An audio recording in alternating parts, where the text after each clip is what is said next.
Q&A, karena setiap pertanyaan selalu ada jawaban. Dipandu oleh Yohana Margareta.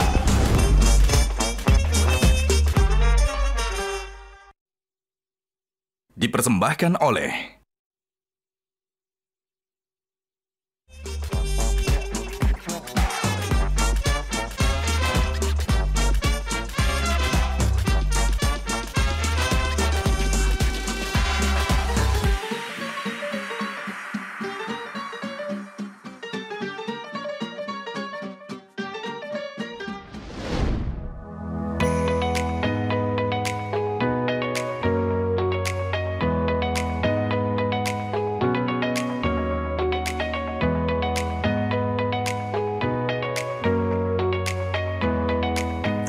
Nah, make up-nya udah kan ya? Saatnya tinggal ganti baju buat show kali ini. Pakai baju apa ya? Ada sih satu yang istimewa. Kita langsung aja ke wardrobe ya. Wow, bagus banget. Bagus ya? Wah, ini juga ada ya untuk cowoknya ya? Ini juga dari sarung gajah duduk untuk kemeja pria. Dan ini untuk busana wanita. Nggak nyangka ya, ternyata kain sarung gajah duduk ini bisa dibuat dengan berbagai macam varian untuk busana baik pria maupun wanita. Selain bahannya juga adem, variannya juga banyak sekali motifnya. Dan ini pun bisa cocok untuk segala situasi dan juga acara. Tak dapat dipungkiri, sarung gajah duduk memang legenda Nusantara. Dan jangan lupa yang ada tulisan Arabnya.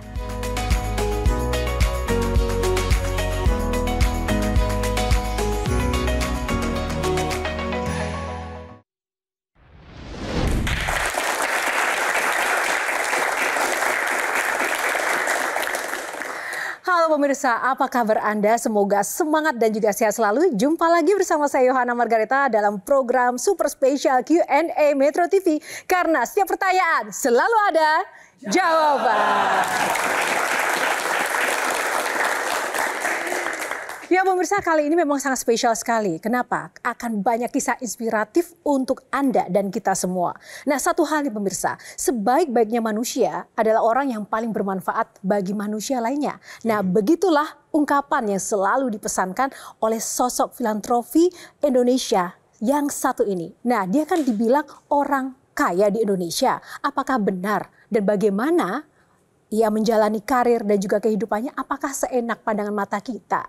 Nah, seabrek pertanyaan, segudang pertanyaan ada di benak kita tentunya. Dan langsung kita akan jawab mengenai sosok yang satu ini. Kita berikan tepuk tangan yang paling meriah untuk Dato Sri Tahir.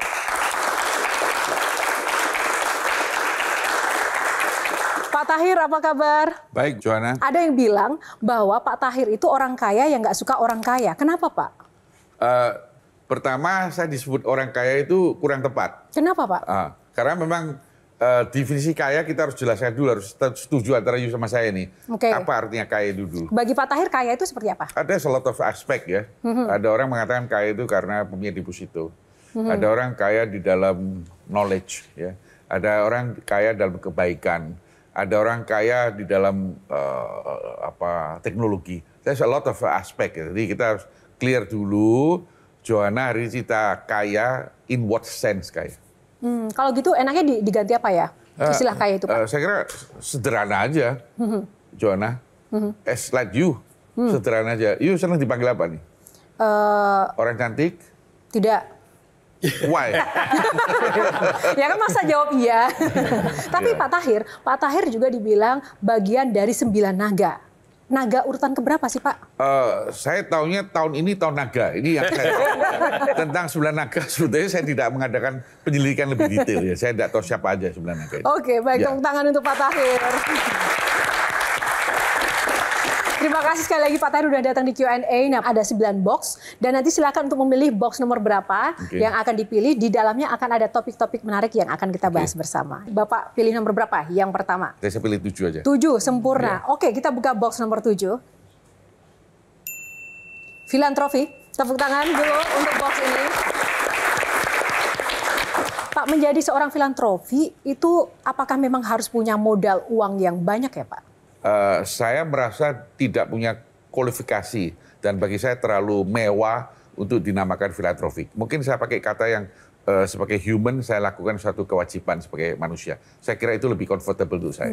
Ya. Oke, baik. Silakan mungkin Kak Mary. Pak Tahir, senang bisa bertemu. Ya, Saya Bu sudah Mary. lama mengagumi Pak Great Tahir. to know you. Ya. Thank you. Kalau tadi Pak Tahir nggak suka dibilang sebutan orang kaya atau bahkan filantropis, tapi ada satu jabatan yang sebenarnya ada di secara official ada di Pak Tahir, yaitu sebagai Watimpres. Ya. Pertanyaan saya mungkin selama 5 tahun ini, hampir 5 tahun, apa momen yang paling diingat oleh Pak Tahir bersama Pak Jokowi dan sumbangsi pikiran apa yang menurut Pak Tahir sampai hari ini tuh masih selalu berkesan dan diingat? Bapak Presiden pada periode pertama telah menghapus semua subsidi yang sifatnya konsumtif.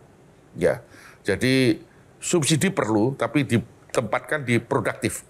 Misalnya kita membangun infrastruktur, bukan subsidi yang diberi kepada supaya rakyat dikasih uang. Ini konsumtif atau kita memberikan semangat kepada rakyat untuk bagaimana menghamburkan uang. He's not doing that. Bapak Presiden tidak kerjakan. Lalu Bapak Presiden ingin mengharapkan bahwa simplified peraturan-peraturan untuk investasi masuk. That's a lot of good thing yang sudah dikerjakan oleh Bapak Presiden. That's always impressed me. Pak Tahir, kan Bapak sebagai filantropis berarti mentalnya adalah mental tangan di atas. Problem yang menarik misalnya tahun 2003 lalu di digital di kalangan anak-anak Gen Z misalnya terkenal ada praktek mandi lumpur, minta-minta dan sebagainya. Turning point-nya waktu itu seperti apa Pak? Walaupun susah, tapi mentalnya adalah mental tangan di atas dan sampai diteruskan hingga sekarang.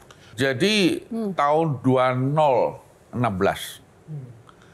kami orang Indonesia yang pertama tanda tangan sama Bill Gates di Abu Dhabi. Dan kita sama-sama mengeluarkan 100 juta US dollar. Jadi 2 orang gabung menjadi 200 juta US dollar. Cool. 75% dipakai untuk Indonesia di bidang HIV, ya, malaria, lalu TBC dan family planning. 25% dipakai untuk polio, untuk seluruh dunia. Poin saya bukan di sana. Saya didampingi oleh seorang yang sekarang menjadi Dubes Indonesia untuk Singapura, yang kita sebut Pak Tommy. Pak Tommy, ya. Oke, dari Metro. Waktu itu beliau tanya saya satu pertanyaan, Pak Tahir, hari ini you tanda tangan sama Bill Gates, apa you nggak merasa sayang? Duit begitu banyak. Oke. Pertama, saya mau bilang bahwa bahasa Inggris saya nggak bagus. Sebetulnya waktu Bill Gates kirim orang datang, sebenarnya saya mau sumbang 1 juta. Namanya 1 million. Karena bahasa Inggris saya nggak bagus, saya bilang 100 million. Itulah saya mau kasih tentang muda-muda, lain hari kok belajar bahasa yang baik. Ini pertama. Kedua, jujur aja, waktu Pak Tommy tanya saya tidak punya suatu bayangan 100 juta US itu sebenarnya berapa banyak. I really don't have it. Tapi saya jawab ke Pak Tommy saat itu.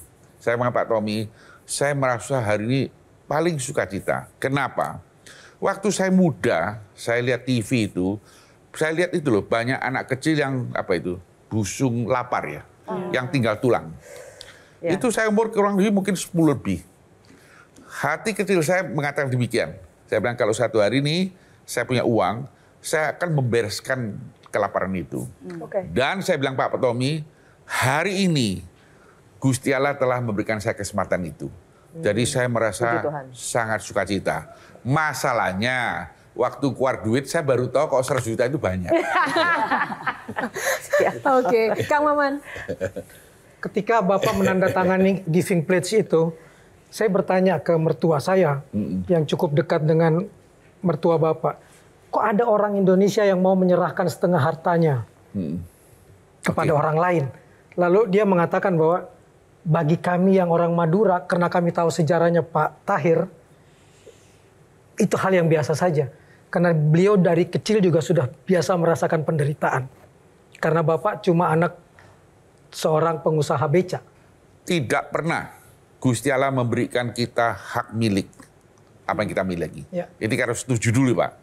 Saya yakin Islam, Kristen, apapun agamanya sama. Gusti Allah hanya memberikan hak mengelola. Jadi kita mengelola. Kalau ini kita setuju dengan kitab suci ini, Maka yang kita perlu itu hikmatnya, bagaimana kita mengelola uang itu. Bagi saya Pak, kalau kita seorang meninggal dunia di dalam kekayaan adalah suatu hal yang memalukan. Padahal banyak orang yang benar-benar ingin berkelimpahan. Oh, itu nothing wrong, Pak. Saya cerita kesaksian nih, Pak. Tidak cerita teori. Saya datang ke Middle East, apa itu? Timur Tengah. Timur Tengah. Saya orang ketiga di dunia, Pak, sebagai eminent advocate dari UNHCR, United Nations High Commissioner for Refugee. Saya orang ketiga, Pak, sampai hari ini. Belum dipecah rekodnya. Waktu saya datang ke perbatasan Irak, saya diberitahu oleh pewajib sana bahwa tempat saya itu baru dibom seminggu yang lalu. It's very good nih Pak. Perasaan yang mendadak, pikiran saya, wah kalau saya diberitahu sebelumnya, mungkin saya nggak mau datang Pak. Tetapi suddenly Pak, mendadak saya ada perasaan dari dalam. Saya bilang begini, kalau Pak saya kurang beruntung, hari itu saya harus minta Gusti Allah selesaikan hidup saya legowo Pak. Saya tidak merasa regret. Kenapa? Simple reason, saya lagi jalankan ibadah. It's a good ending. Berani melepaskan. Oke, Bang Iqbal, silakan. Dato' Sri. Tadi kan Dato' Sri banyak berbagi ya. Bagaimana dengan kasus Gaza Rohingya yang saat ini terus terjadi? Ya, saya bilang sama Dubes Palestina Pak, saya adalah mungkin ya, mohon maaf kalau salah, saya orang pengusaha pertama yang datang ke Libanon. Saya ketemu pemerintah Palestina dan saya ketemu UNRWA. Ya, saya ketemu dua itu Pak, dan saya berikan sumbangan. Itu berapa tahun yang lalu. Jadi di dalam peradaban Pak manusia lagi berusaha terbang ke Mars, ke bulan, ke Jupiter. Tapi yang tidak bisa diterima pada saat peradaban yang begini hebatnya, kita membunuh anak kecil dan membunuh perempuan. Itu tidak masuk akal. Saya telepon UNICEF. Saya bilang UNICEF kan bagian anak kecil dan perempuan. Dan mohon maaf, saya berikan 15 miliar ke akunnya, minta dibantu. Lalu terjadi gempa yang dahsyat nih Pak, antara Syria dan Turki. Ya, dan saya juga bantukan jumlah yang cukup besar lagi. Jadi artinya gini Pak, bagi saya itu every day itu ada hal yang terjadi. Dan kami Pak tidak bisa lewat atau terima bahwa saya berpura-pura tidak tahu. Saya tidak bisa Pak. Saya bikin kesaksian nih Pak. Saya ke Sinabung. Ya, di sana terjadi gempa. Lalu saya diminta berikan speech. Speech saya singkat Pak. Saya bilang, saya hari ini kalian yang selamatkan saya. Mengapa? Saya bilang saya tinggal di Jakarta nih. Rumah saya bagus. Pagi keluar dari rumah naik mobil bagus ke kantor yang bagus Pak. Pulang naik mobil bagus kembali ke rumah bagus. Ini rutin saya kerjakan. Saya menjadi manusia yang hilang Pak. Menjadi manusia yang tidak tahu diri. Menganggap semuanya itu as it is. Tapi hari ini saya datang ke Sinabung. Kalian mengingatkan saya, Pak. Jadi, you all yang menolong saya. Supaya saya tahu diri. Bahwa tidak jauh dari rumah saya, masih ada saudara-saudara kita yang tidak mampu. Kalau Pak Tahir harus memilih, mana yang lebih penting, ibadah ritual, menyembah Tuhan langsung atau ibadah sosial? Sebenarnya waktu kita menyumbang sesuatu itu ibadah yang genuine, Pak. Ibadah yang yang genuine. Genuine apa? Tulus. Yang genuine itu yang murni. Bagaimana Bapak mengantisipasi seperti pertanyaan Bang Iqbal agar putra-putrinya tidak saya harus begitu, Pak. Pendidikan orang tua, Pak, yang terbaik bukan teori, Pak. Teladan.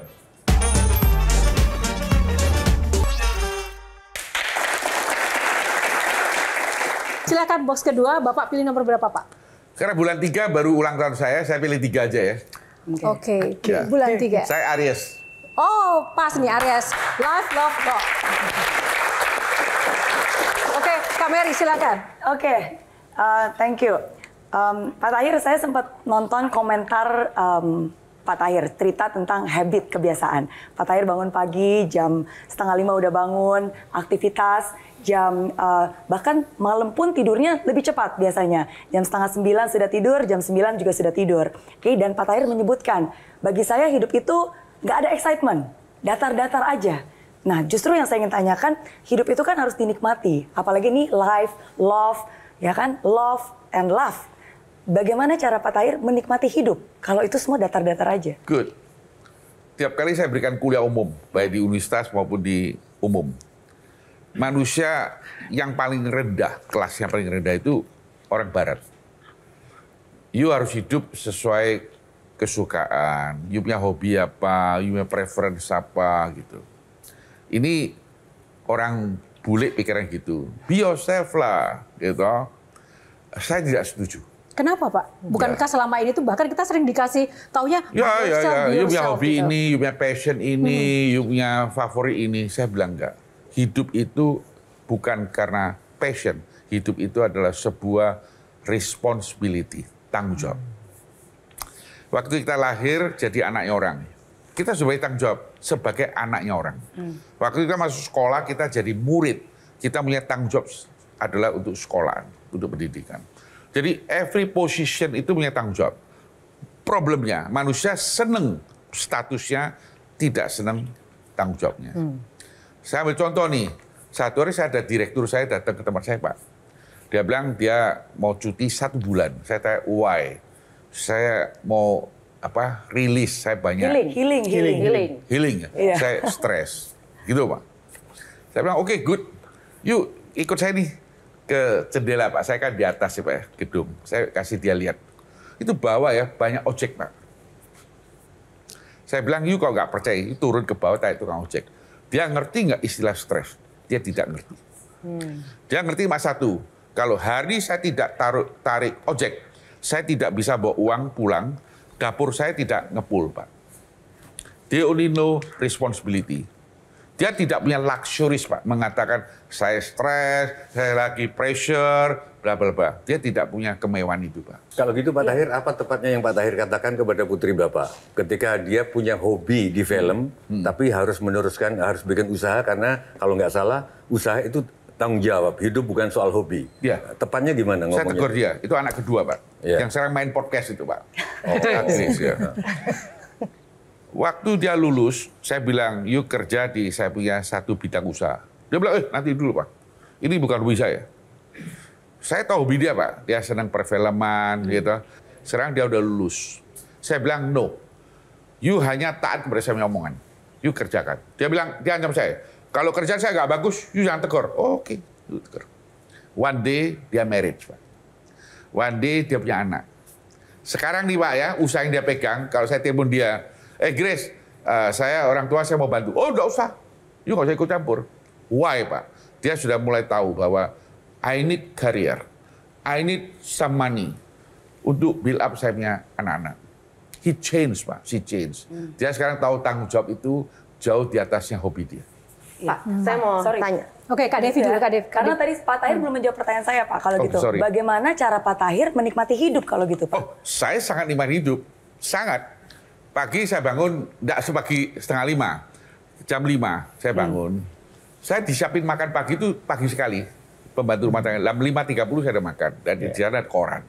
Dan saya lihat koran, kira-kira selesai mau 6:30. Ya, saya udah kembali siap-siap. Lalu saya pikir perlu setengah jam untuk merenungkan hari ini asfrake apa aja. Ya. Saya hadapin orang, saya mau bicara apa. Kemarin saya bikin kesalahan apa. Jadi saya koreksi. Ya. Lalu saya tahu saya akan hadapin 3 appointment, bagaimana ngadepin. Selesai, saya berangkat. Saya ke kantor 7:30. Oke. Jadi saya selesaikan urusan, jam 5 saya pulang rumah. Kenapa? That's the only time saya makan sama istri saya. Ya, karena saya terlalu pagi kan. Jadi makan sama istri, at least saya jaga family life. Good family life lah ya. Saya nggak tahu istri saya puas apa enggak, you have to ask her. Ya. Saya nggak bisa menjawab pertanyaan itu. Oke, Kak Devi dulu. Kak Devi. Pak Tahir, bulan April lalu di Sydney ada kasus penusukan ya. yang korbannya Rata-rata perempuan 6 meninggal, 12 luka-luka. Menariknya alasannya ternyata anak ini stres karena dia tidak bisa punya pacar. Riset lain menunjukkan 9 dari 10 generasi sekarang itu sangat tidak punya yang namanya social skill. Mereka bahkan natap mata ke mata saja takut.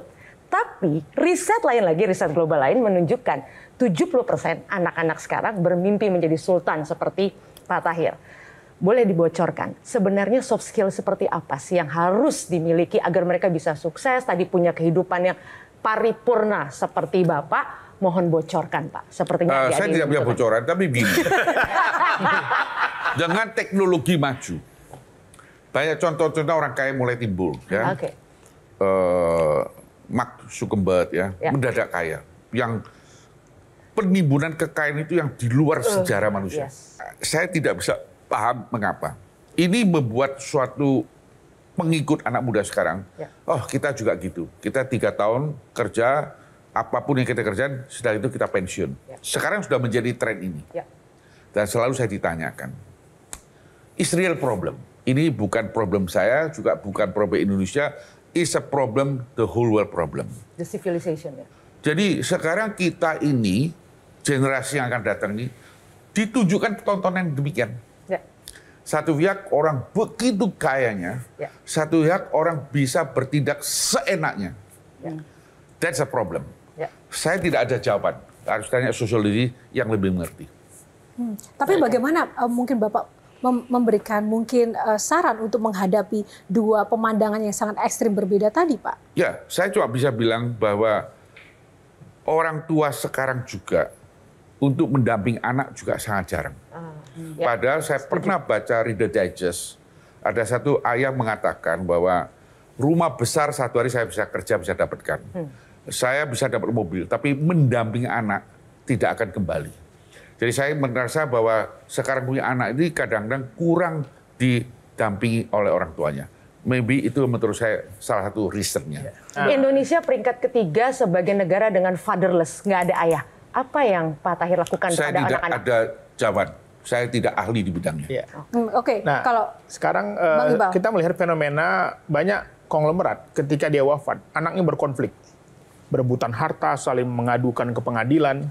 Bagaimana pandangan Pak Tahir dan apa antisipasi kepada anak-anak, Pak? Sangat-sangat jelek, Pak. Sangat memalukan. Ya. Dan saya pikir orang tuanya perlu merasa bersalah, Pak. Ya. Kalau satu sibling ya, saudara by blood ya, berdarah, lalu bisa ribut naik pengadilan, masuk penjara karena uang, menurut saya this family, Pak, really hopeless. Bagaimana Bapak mengantisipasi seperti pertanyaan Bang Iqbal agar putra-putrinya tidak saya antisipasi gitu, Pak. Pendidikan orang tua, Pak, yang terbaik bukan teori, Pak. Teladan. You jangan menghamburkan uang. Bapaknya tidak tanggung jawab, malam tidak pulang. What education yang you mau kasihkan kepada anak you? Keren. Saya kasih tahu anak-anak saya, Pak. Saya kasih tahu anak jujur. You tahu bapak you kenapa nggak ngaco di luar? Because of you all. Saya tidak mau you dipermalukan karena ayah you begini, ayu. Saya tidak mau. Saya mau you di masyarakat, you bisa berdiri dengan tegak. Karena your parents, Pak, lay out the good example. Pak Tahir. Tunggu, tapi Bang Iqbal, misalnya nih, nggak boleh menghambur-hamburkan uang. Nih kalau misalnya Bang Iqbal ini kan calon kepala daerah juga, kalau menghambur-hamburkan uang demi jabatan gimana dong? I have no comment. Beliau yang akan lakukan mesti saya beliau. Tentu saya tidak akan melakukan menghambur-hamburkan. Oke. Nah, apakah Pak Tahir nggak merasa berdosa menyuruh Grace berusaha? Bapak tadi telah gunakan kata saya mungkin, Pak. Saya tidak senang kata mungkin. Oke. Saya mau Grace be realistic, practical.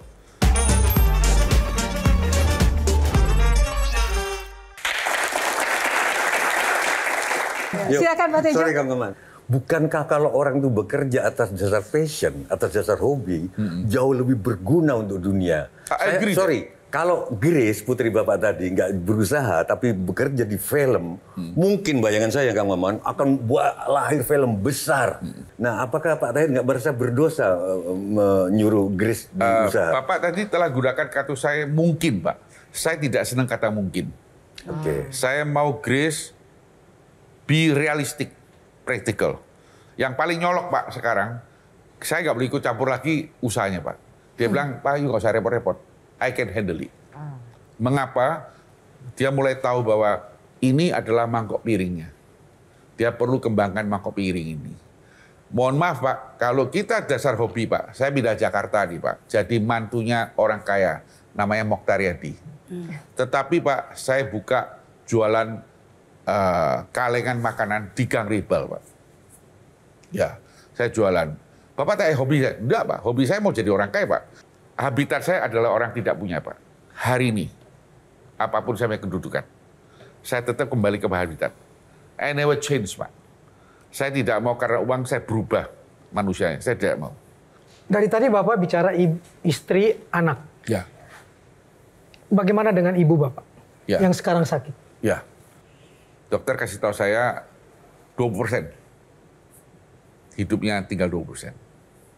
Lalu mulai saya jaga 1 hari Pak, constantly, tidak pernah absen 1 hari, 8-10 jam.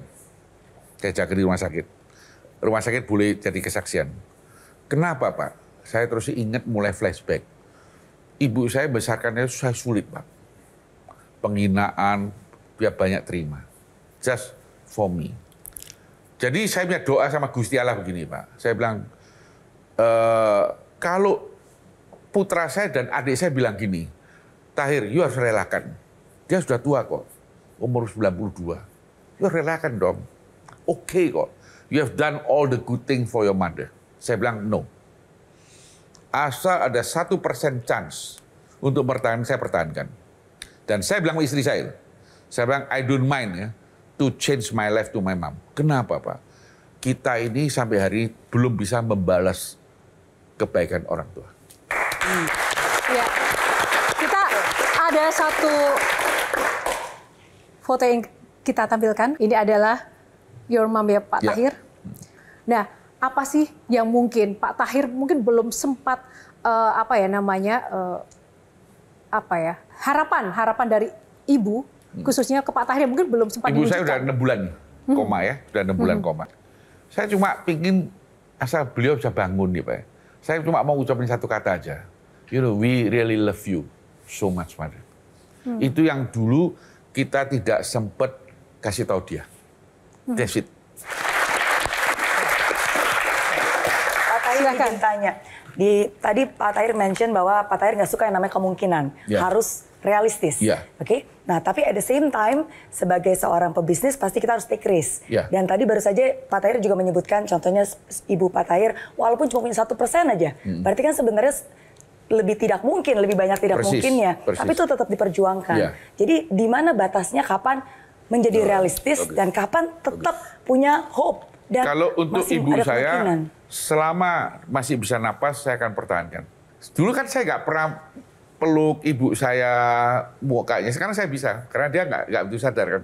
Jadi saya kira Gusti Allah masih saya kasih kesempatan, saya blessing lah. Which is that's part saya appreciate. Pak Tahir, kan katanya ada filosofi roda itu berputar. Cuman kalau kata netizen, bagi orang-orang hebat, orang-orang kaya, rodanya berhenti aja di atas, nggak pernah turun ke bawah. Itu gimana caranya? Mungkin ya itu ada kayak umur tips. lah. Ke umur kok bisa, kayak saya kok bisa jangan lanjut lagi, cukup. Tapi kan itu life ya. Menurut saya life. There is a time, pasti ada waktu kita harus berhenti. Selalu saya ingetin saya Pak, Bu, berhenti di mana is important. Saya tidak ada sesuatu yang patut diingatkan. Tetapi saya mau lihat 3 masalah. 1, saya mau lihat ibadah saya itu pas. Jadi di mata Gusti Allah pas. Centang pas. Kedua, saya mau lihat anak saya baik. Saya nggak mau lihat anak saya jadi anak berandal, anak nggak mau. Ketiga, saya mau lihat sebagian orang Indonesia oleh karena kehadiran saya, mereka punya hidup lebih baik. Saya lihat 3 hal ini. Tepuk tangan luar biasa. Kita lanjutkan box selanjutnya, nomor berapa Pak? Saya kan sama istri saya, jadi saya pilih 2 deh. Oh 2, sepasang ya. Baik, kita buka box nomor 2. Kaya, miskin, surga, neraka. Nah, Ada beberapa testimoni soal impian menjadi kaya atau berhutang dari rekan-rekan di sini.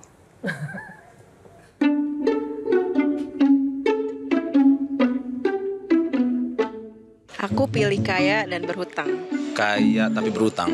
Kaya meskipun punya utang. Karena rata-rata semua yang kaya tuh pasti ada hutangnya. Kalau berhutang tuh ada cara buat kita untuk kerja keras untuk melunasi. Kalau dalam berbisnis misalkan mengambil pinjaman is okay. Jadi kalaupun saya harus kaya dan berhutang, kayaknya itu akan jadi pilihan. Buat para netizen kita, Pak Tahir, banyak anak-anak sekarang itu memilih kaya dan berhutang daripada hidup biasa tapi nggak punya hutang. Nah, tanggapan Bapak tentang hal ini seperti apa? Kalau you bicara usaha ya pasti punya hutang. Tapi tidak memikirkan hutang itu sebenarnya dipakai untuk apa. Tapi kalau kita bicara tadi seorang perempuan bicara dia tidak mau hutang, itu hanya umur dia. Mungkin satu hari dia akan berubah. Kan kalau bicara soal kaya, katanya kuncinya kerja. Tapi kalau kata generasi sekarang, abis itu kena tipes, terus kena mental. Nah sebenarnya batasan kerja-kerja seperti apa yang bisa membuat kita jadi kaya, tapi juga tetap sehat secara fisik dan mental? Menurut saya kesempatan ya pada saat yang sama punya kesempatan itu juga sangat penting. Saya cerita satu kasus ya. Orang kita tahu pernah dengar namanya Lee Ka-shing, orang terkaya di Hong Kong. Sebelum Lee Ka-shing keluar namanya George Carrion. Ini orang Chinese yang dibesarkan dari Singapura dan pindah ke Hong Kong. Apa yang dilakukan? Dia adalah beli properti sebanyak mungkin. Jadi dia kerja spekulasi properti betul, but wrong timing, terlalu pagi. Ya, sehingga waktu itu situasi ekonomi belum bisa menampung itu dan dia tidak bisa melunasi hutangnya, dia jatuh duluan. Muncullah Lee Ka-shing juga beli aset, tapi timing sudah bagus, dia menjadi kaya raya. Jadi sometimes menurut saya do right thing itu penting, but on the right time and on the right place. Jadi kadang-kadang menurut saya pribadi, saya mau sharing, kadang-kadang we need a little bit luck. Kita perlu keberuntungan. Carinya di mana? Itu mesti tanya yang kasih untung. Saya nggak ada keberuntungan ya. Saya kebetulan beruntung aja. Jadi saya pikir perlu ada keberuntungan. Ya. Oke, nah ini masih terkait dengan kaya, miskin, dan neraka. Sekarang saya mau ke Mbak Tejo. Mbak Tejo setuju nggak dengan istilah bahwa kecil bahagia, tua kaya raya, mati masuk surga? Oh my heart won't believe. Na. Yeah. Saya biasanya nyanyi itu terima bayaran, Pak. Hari nggak terima, jadi saya nyanyi di sini aja. Oke, tepuk tangan buat Pak Tahir. Fall in love with you. Tepuk tangan.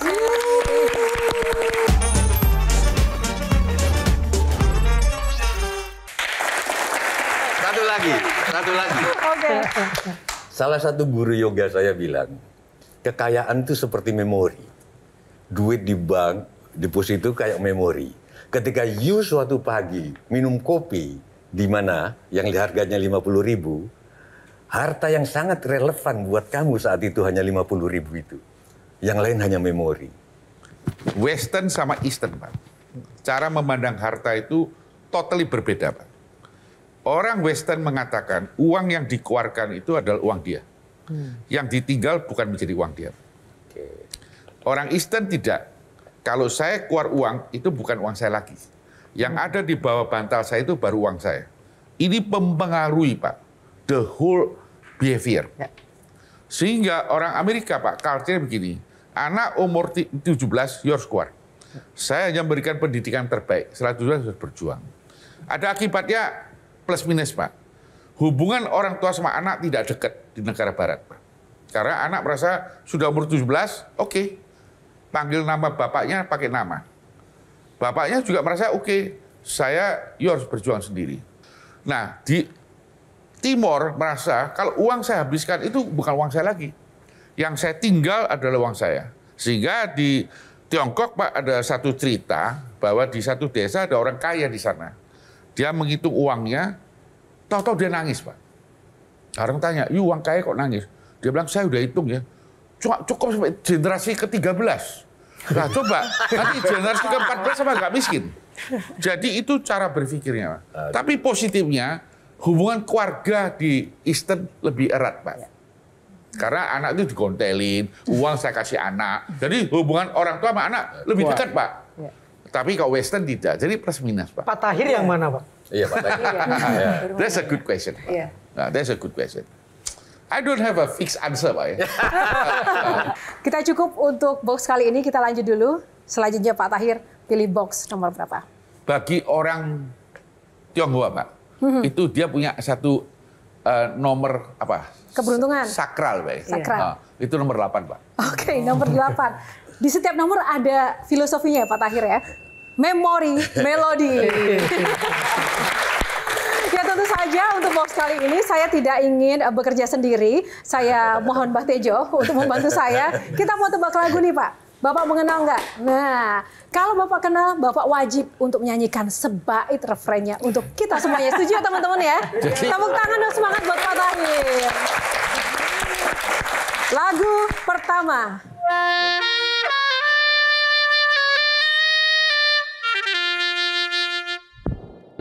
Don't forget to remember me. Yeah. Boleh Pak.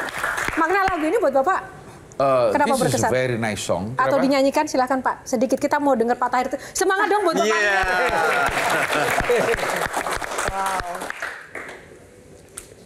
Oh my heart won't believe. Apa? Na. Yeah. Saya biasanya nyanyi itu terima bayaran, Pak. Hari nggak terima, jadi saya nyanyi di sini aja. Oke, tepuk tangan buat Pak Tahir. Lagu yang kedua, Pak Tejo.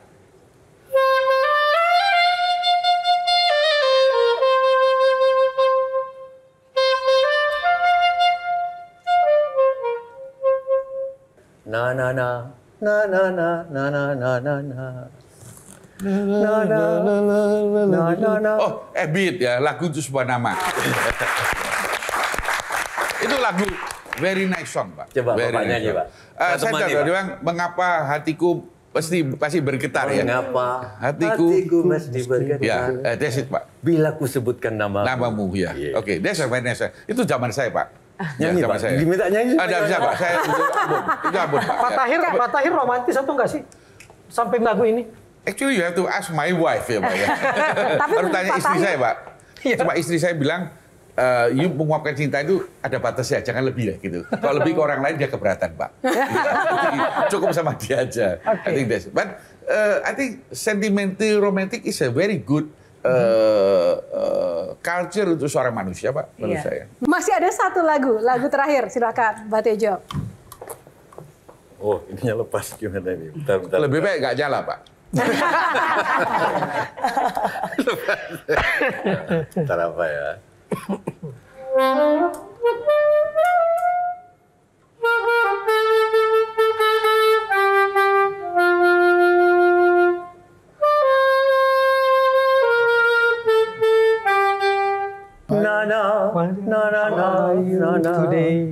Oh, lagu itu saya pernah dengar tapi saya nggak familiar. Nanti Baik. hadiahnya minta ke Yohana. Kasih hadiah Pak Tahir ya, baik saya pikirkan ya. Pak Tahir, ini tadi banyak sekali pelajaran hidup yang kita peroleh dari Pak Tahir gitu kan. Kalau boleh berbagi lagi Pak, ada nggak Pak pesan buat kita semuanya atau anak-anak muda di luar sana, bagaimana kita harus tetap tadi memiliki jiwa yang loyal, memberi dan juga bisa bermanfaat bagi orang lain, apapun keadaannya, apapun rezimnya. Yes. Oke, saya bicara anak muda. Di dalam hidup ada hal-hal yang kita tidak berhak memilih. Kita dilahirkan kapan, di keluarga yang mana, kapan lahirnya, itu wilayah Gusti Allah yang tidak boleh seorang manusia menyentuh. Tetapi ada yang kita bisa ambil putusan, yaitu mau jadi baik atau mau jadi jahat. Anda berhak memilih. Berapa tahun yang lalu saya telah jatuhkan pilihan ini. Saya mau jadi baik. Dari anjuran saya kepada kalian, yang saya yakin kalian tidak pernah terpikir, tapi harapin kehadiran saya ada sedikit gunanya. You keluar dari ruang ini, malam sebelum tidur, you jatuhkan pilihan. mau jadi baik atau tidak mau jadi baik. Saya selalu penuh harapan ketemu muda. Saya bilang, saya harapkan, saya tidak yakin saya punya umur 20 tahun, tapi yang saya doakan, 10-20 tahun yang akan datang, mungkin saya sudah tidak ketemu kalian lagi. Mungkin di antara 30 orang ini, ada 1-2 orang yang menjadi orang yang luar biasa. Itu yang saya doakan.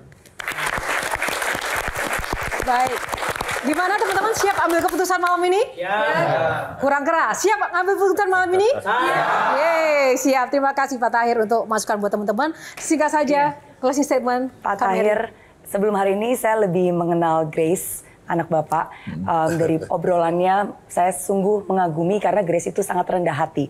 Anak konglomerat tapi sangat sederhana. Hari ini saya bertemu dengan ayah yang mendidiknya. Dan dari situ kita bisa melihat bahwa semua itu selalu konsisten dilakukan. Hari ini saya banyak belajar tentang arti kekayaan, tentang arti berbagi, tentang arti ibadah. Terakhir dari saya Pak Tahir, mungkin dalam doa Pak Tahir bilang tidak pernah lagi meminta kepada Tuhan. Tapi doa saya malam ini Pak Tahir, saya akan meminta kepada Tuhan supaya Ibu Pak Tahir bisa bangkit dari komanya, sehingga Pak Tahir bisa mengucapkan kalimat terakhir dan itu bisa didengar oleh Pak Tahir. Thank you Pak Tahir.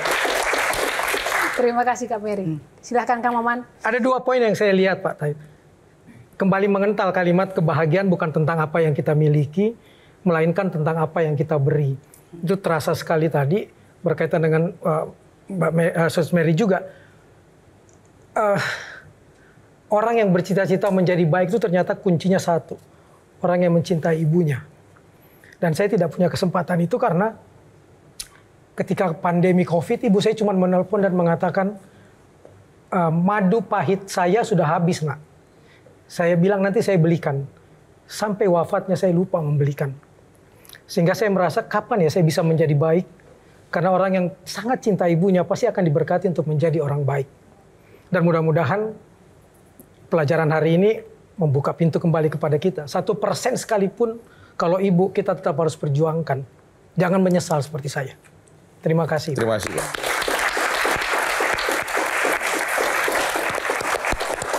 Baik, terima kasih sekali lagi para panelis dan juga Pak Tahir. Namun sebelum kita sudahi ada satu persembahan kolaborasi Mbah Tejo dengan Pak Tahir dengan lagu Can't Help Falling in Love.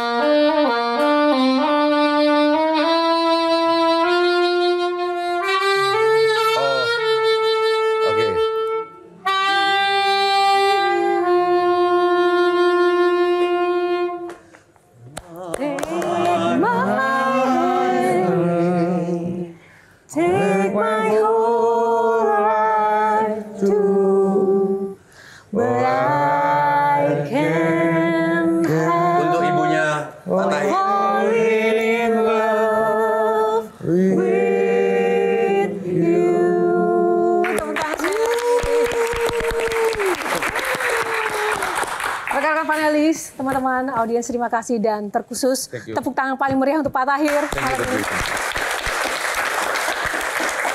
Pak Tahir, terima kasih untuk waktu yang luar biasa. Thank you for your chance.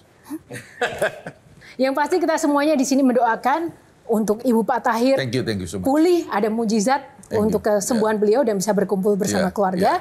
Dan nanti sampaikan juga salam dari kita semuanya bahwa kita juga menyayangi Ibu Pak Tahir. Tepuk tangan untuk Pak Tahir sekali lagi. Dan pemirsa, semoga kisah malam ini menjadi inspirasi bagi teman-teman semuanya. Yang pasti apapun cita-cita dan juga mimpi kita semuanya, tapi tiada yang lebih mulia ketika hidup kita bisa lebih bermanfaat bagi sekitar kita dan juga kita bisa saling mengasihi dan menyayangi orang-orang kita, khususnya keluarga dan juga orang tua kita. Dan terima kasih untuk para bintang tamu, panelis dan juga rekan-rekan yang sudah hadir di sini. Semoga terus semangat dalam menjalani hidup dan juga perjalanan Anda semuanya dimanapun berada. Dan terima kasih juga saya ucapkan kepada Sarung Gajah Duduk yang sudah menyiapkan baju saya yang saya kenakan malam ini. Sarung Gajah Duduk, legenda Nusantara yang ada tulisan Arabnya. Saya Yohana Margareta mewakili tim yang bertugas mengucapkan terima kasih atas kebersamaan Anda. Sampai jumpa lagi di Q&A selanjutnya. Bye! Boleh Pak.